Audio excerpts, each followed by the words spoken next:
Shopkeepers, vendors या innocent लोगों के अकाउंट फ्रीज हो रहे हैं, जो कि अननोइंगली उनके अकाउंट में कोई भी बंदा किसी भी सर्विसेज या गुड्स के लिए पैसे ट्रांसफ़र कर देता है, जो कि डिस्प्यूटेड या इलीगल मनीज़ होते हैं, मनी ट्रेल के थ्रू आपके अकाउंट में आते हैं, जिसकी वजह से बैंक्स आपके पूरे अकाउंट को फ्रीज़ कर देता है। अभी रिसेंट मामला है जिसमें कि एक छोले भटूरे बेचने वाला जो कि 35 रुपये की छोले भटूरे प्लेट्स बेचता था एंड 3 प्लेट की कीमत 105 रुपये होती थी। 105 रुपये के चक्कर में करीबन उसके अकाउंट में 1,20,000 रुपये तो पूरे अकाउंट को फ्रीज़ कर दिया गया। कंप्लेंट पुणे साइबर सेल से थी। बंदा दिल्ली का था। उसने दिल्ली हाई कोर्ट में पिटीशन लगाया कि भैया मेरा अकाउंट क्यों फ्रीज़ किया गया है। जब पिटीशन उसने अपने कंसर्न डिस्ट्रिक्ट में लगाया हाई कोर्ट में, तो स्टेट ने फिर ऑब्वियसली पार्टीज़ को नोटिस इशू हुए, उनके भी एडवोकेट्स आए, उनसे पूछा गया। तो अब यहाँ पे पिटिशनर के एडवोकेट ने बताया कि ये बंदा केवल एक छोले भटूरे बेच रहा है, किसी भी तरीके से बैंक ने इनको कोई प्रायर इन्फॉर्मेशन नहीं दी, इनसे पूछताछ नहीं की कि 105 रुपये कहाँ से आए हैं, और इसकी वजह से इनका पूरा अकाउंट फ्रीज़ हो गया, जिसकी वजह से इनका लाइवलीहुड, इनका बिजनेस सारा कुछ इम्पैक्ट हो गया है। एंड इनका फंडामेंटल राइट है, right to earn and livelihood, and just because बिना किसी गलती के इनके अकाउंट में, और फिर इसकी कोई जानकारी नहीं, कहीं से कोई मतलब जानकारी हो तब तो बैंक को जाकर या पुलिस को जाकर ये इन्फॉर्म करें।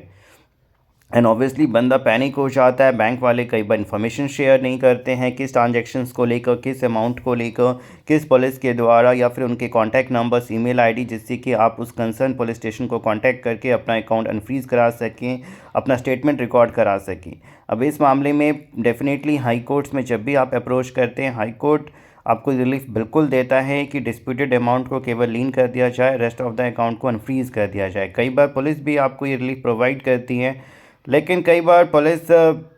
स्टेशन जाना, फिर एडवोकेट हायर करना या फिर उनको ब्राइब करना मुश्किल हो जाता है, बिकॉज पुलिस वाले यूं ही एनओसी बैंक को मेल नहीं करते हैं, उनके लिए उनको अपना खर्चा पानी चाहिए, या कुछ केसेस में वो आपको समझते हैं, अच्छे पुलिस वाले होते हैं, आपकी सारी डॉक्यूमेंट्स को देख के, आपके बिजनेस को देख के, आपके प्रोफाइल को देख के भी एनओसी देते हैं बैंक को कि इस अकाउंट को अनफ्रीज कर दिया जाए, डिस्प्यूटेड अमाउंट केवल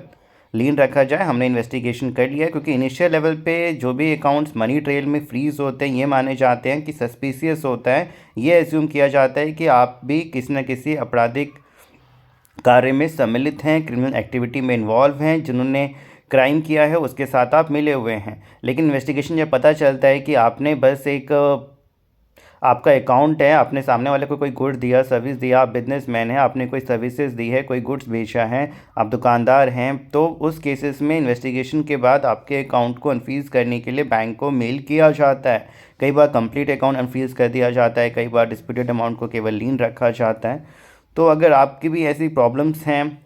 आप हमें कांटेक्ट कर सकते हैं। क्या करना चाहिए, नहीं करना चाहिए, पुलिस का नोटिस आया उसका क्या जवाब दें, अकाउंट कैसे अनफ्रीज़ कराएं, पुलिस को कैसे अप्रोच, बेस्ट वे रहेगा जिससे आपका समय, पैसा और मानसिक परेशानी भी बचे। अगर आपका भी बेंगलोर, दिल्ली, साइबर पुलिस, तेलंगाना, किसी अन्य राज्य के द्वारा अकाउंट फ्रीज़ है, आप हमें कॉन्टैक्ट करके हेल्प ले सकते हैं।